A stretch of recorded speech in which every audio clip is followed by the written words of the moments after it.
And welcome back, folks, to Let's Play Phoenix Wright Ace Attorney.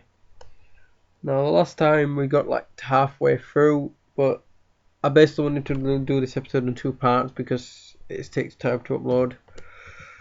Right. This is bad. On the day of the murder, my witness was selling newspapers at the victim's building. Please bring Mr. Frank Sowett, brilliant name, to the stand.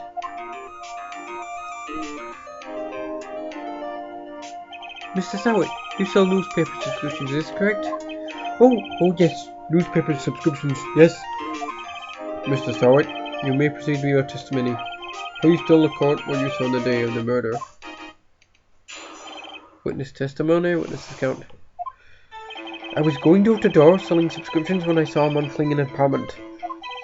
I thought he must be in a hurry because he left the door half open behind him. Thinking it strange, I looked inside the apartment. Why am I so... sorry folks, I've got an Irish accent. It's coming at you. Then I saw her lying there. A woman, not moving, dead. I quailed in fright and found myself unable to go inside. I thought to call the police immediately. However, the phone in the apartment wasn't working. I went to a nearby park and found a public phone. I remember the time exactly. It was 1 PM. The man who ran away was without a doubt the defendant sitting right over there.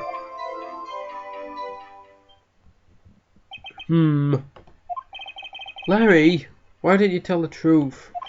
I can't defend you against a testimony like that. Incidentally, why wasn't the phone in the victim's apartment working? Your Honor, at the time of the murder there was blackout in the building. Aren't phones supposed to work during the blackout? Yes, Your Honor. However, some cordless phones do not function normally. The phone that Mr. Sowett used was one of these. Your Honor, I have a record of the blackout for your perusal. Okay. Right, let's pawn this guy. Now, Mr. Wright. Yes, yes, Your Honor. You may begin your cross-examination. Cross-examination, Your Honor? Alright, right, this is it. The real deal. What exactly am I supposed to do? Why, you exposed the lies in their testimony, the witness testimony just gave. Lies? What? He was lying? Your client is innocent, right? Then that witness must have lied in his testimony. Or is your client really guilty? How do I prove he's not? You hold a key, and it's in the evidence. Compare the witness testimony to the evidence in hand. There's bound to be a contradiction in there. First, find contradiction between the court record and the witness's testimony. Then, once you've found the contradicting evidence, present it and rub it in the witness's face. Okay.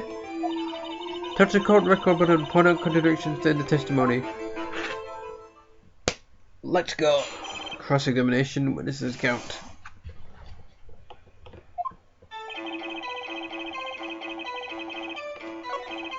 I've missed this game. I've like got it in DS, but I haven't played it in a while, so I'm not gonna like do the testimonies because I don't think I did the testimony. I don't. Oh, come on. Funny that, because according to this, you found the body at 1 PM. You sure? Yes, it was 1 PM for certain. Frankly, I found that hard to believe. Your statement directly contradicts the autopsy report. The autopsy notes the time of death at some time after 4 PM. There was nobody to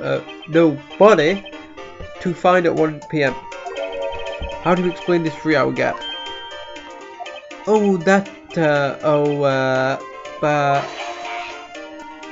This is trivial. The witness merely forgot the time. After his testimony, I find that hard to believe.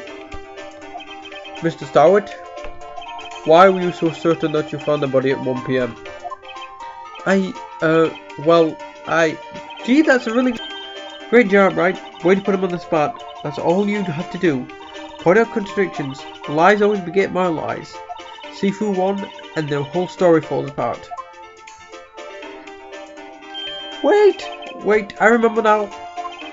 Would you care to give your testimony again? No, I'm not going to do this one. I'm just going to cut.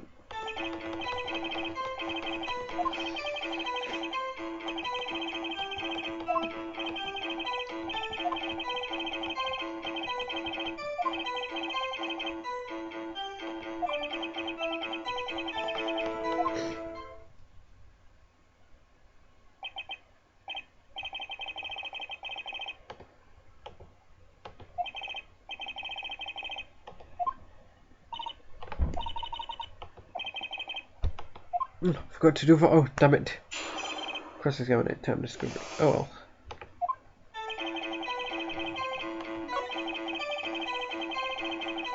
Funny that, because there was no electricity at that amount of time. Hold it right there. The prosecution has said there was a blackout at the time of their discovery, and this record proves it. You couldn't have heard a television or a video. Yeah! The defense has a point. You better do. Do you have an explanation for this, Mr. Sowett? No, I find it quite puzzling myself. Quite. Wait, I remember now. Mrs. Sowett, the court would prefer to hear an accurate testimony from the very beginning. These constant corrections are harming your credibility. And you seem rather distraught. My apologies, Your Honor. It must have been the shock of finding the body. Very well, Mr. Sowett. Let's hear your testimony once more, please.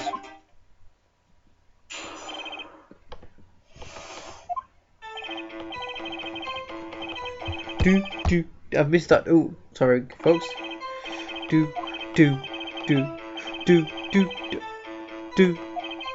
Oh, I've just far. That's going to be annoying, isn't it? That, mind you, but no, what? Never mind. Forget I said that again. I think I'm going to give up with voice acting for a bit now, folks. I'm going to end up with no throat.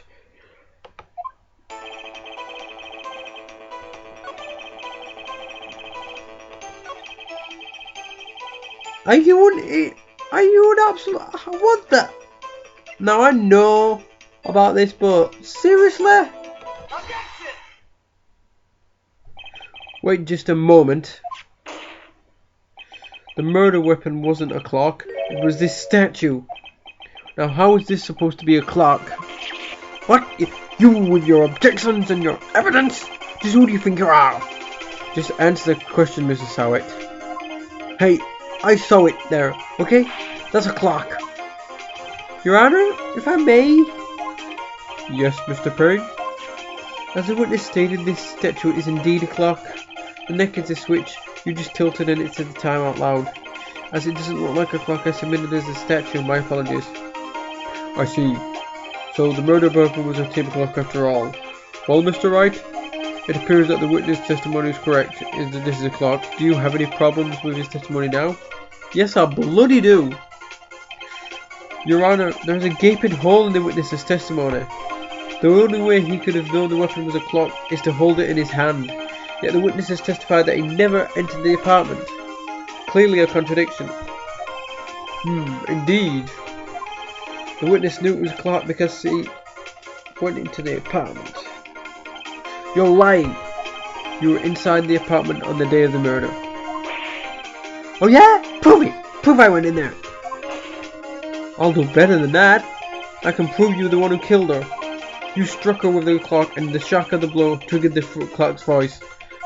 That was the sound you heard.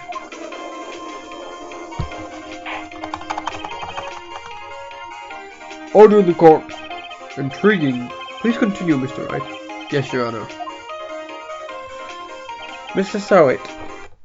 Oh, stop doing that. The sound must have left quite an impression on you. Understandable, since the murder weapon spoke just as you hit the victim. That voice was burned into your mind. That's why you were so certain about the time. What's the meaning of this? This is all baseless conjecture. Baseless? Just look at the witness's face. Would the witness care to elaborate? Did you strike the victim with a clock?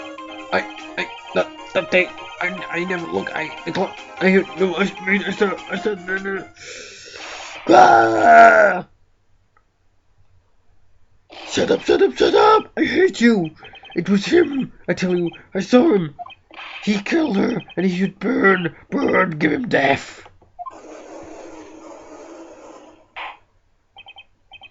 Order the court, I say. Your Honor, a moment, please. There isn't a shred of evidence supporting the defense's claims. Mr. Wright. Your Honor? You claim the sound the witness heard came from the clock. Do you have any evidence? The whole case is around on this, but I think through carefully. Yes, Your Honor. The sound Mr. Sowett heard was definitely this clock, a fact which is clear if you simply... Let's sound the clock now, here in court. In this court. Your Honor, may I have the clock? I ask the court to listen very carefully. Beep. I think it's 8:25. That certainly is a strange way to announce the time. Well, he is the thinker here, after all. So, we've heard the clock. What are your conclusions, Mr. Wright? Mr. Perry, can you tell me what time it is? It's 11:25. As you can see, this clock is exactly 3 hours slow. Precisely the discrepancy between what Mrs. Sowett heard and the actual time of death. So, Mrs. Sowett, try to talk your way out of this one. Ha! Ha ha ha ha! You forgot one thing! Uh-oh, what's he talking about? While it may seem like the clock is running slow, 3 hours slow, it proves nothing. How do you know it was running 3 hours slow on the day of the murder? If you can't prove that, you don't have a case. It's right. How am I going to prove that? Damn it, I was so close. Mr. Wright? It seems you lack the critical evidence to support your claim. Yes, Your Honor. This means I cannot let you indict the witness, unfortunately. Why are you saying unfortunately? Unfortunately means you know it's him. I come all down here to testify, and look what happens. They treat me like I'm a criminal. A criminal! You lawyers are all slime. I almost had him.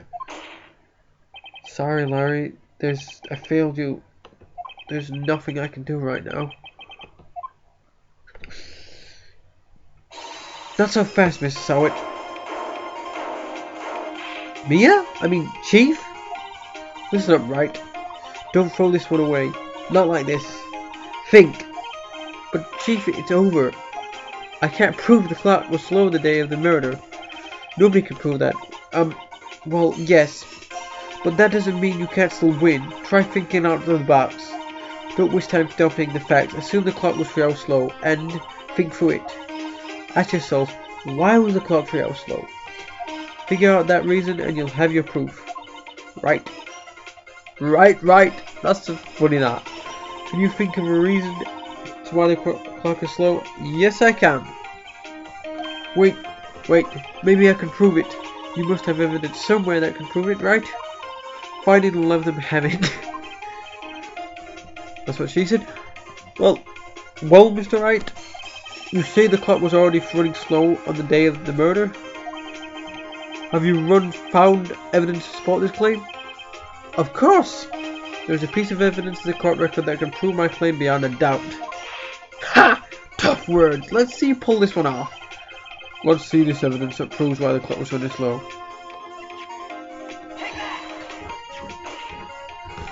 The victim has just returned home from abroad the day before the murder. As we all know, the time difference between here and Paris is 9 hours. When it's 4 PM here, it's 1 AM the next day there. The clock wasn't 3 hours slow, it was 9 hours fast. The victim hadn't reset her clock since returning home. That's why the time you heard when you struck her dead in her apartment was wrong. Proof enough for you, Mr. Sowett? Or should I say, Mr. Did It?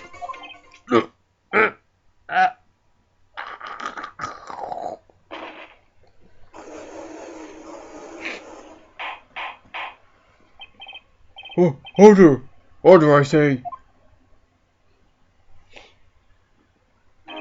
Well, this case has certainly turned out differently than we all expected. Mr. Payne, your client? He was arrested and has been taken away, Your Honor. Very well. Mr. Wright? Yes, Your Honor? I have to say I'm impressed. I don't think I've ever seen someone complete a defense so quickly and find the true culprit at the same time. Thank you, Your Honor. At this point, this is only a formality, but this court finds the defendant, Mr. Larry Butts.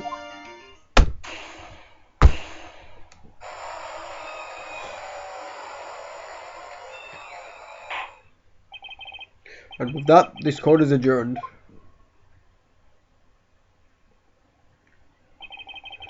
It turns out that Frank Sowett was a common burglar. He posed as a newspaper salesman to check out and see when people were out of the house. That day, when Larry went to her apartment, the victim was at home. After he left, Mr. Sowett let himself in to do his dirty work. While he was searching her apart place, the victim returned. Flustered, Mr. Sowett grabbed the nearest blunt object he could find. Sure hope that's not Chris's blood. Sorry about that, folks. Just Barry really makes me laugh from that. August 3rd, 2:52 p.m. District Court, Defendant Lobby number 2. Phew! I still can't believe we won. Right. Good job in there. Congrats. Thanks, Chief. I owe it all to you. No. Not at all. You fought all your own battles in there. It's been a while since I've seen a trial end on such a satisfying note. I've never seen the Chief looking this happy. If she's this glad, imagine how Larry must feel. My life is over. Larry, you're supposed to be happy. What's wrong now? Aw, Nick. Don't worry about me. I'll be dead and gone soon. Good. Wait, no. I mean, bad. Bad. Larry, you're innocent. The case is closed.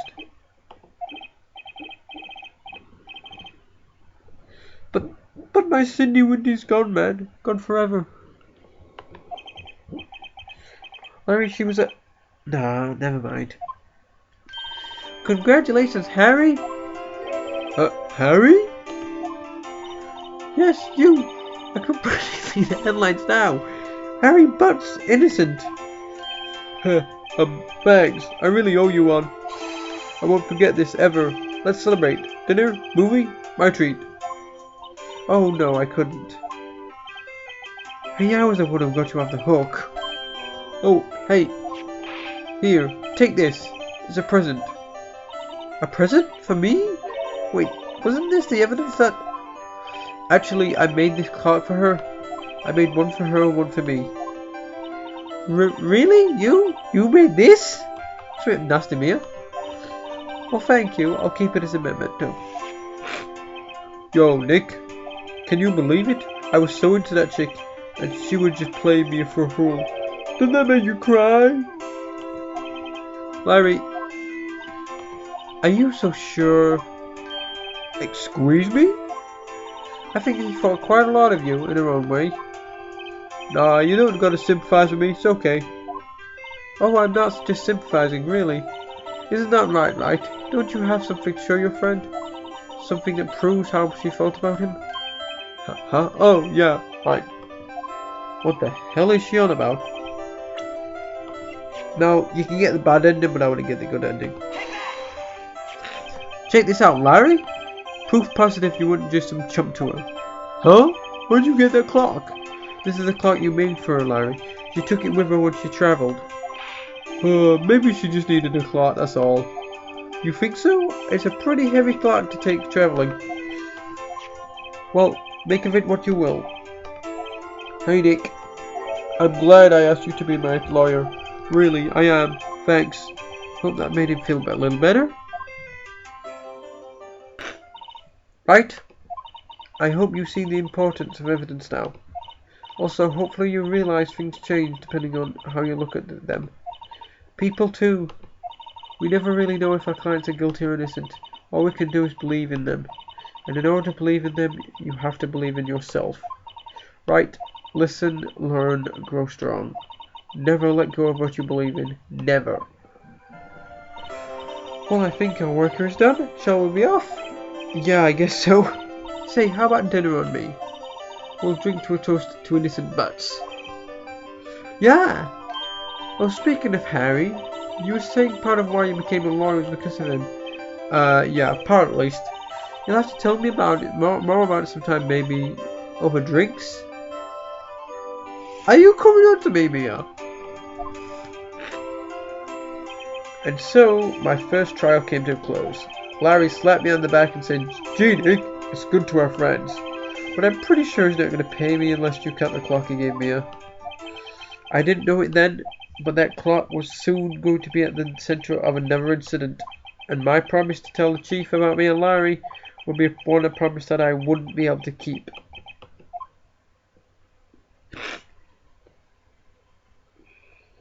Well then, folks, that's the end of that episode. Now, I will do that one next time. I'll start that one. So, I have been Gun Games.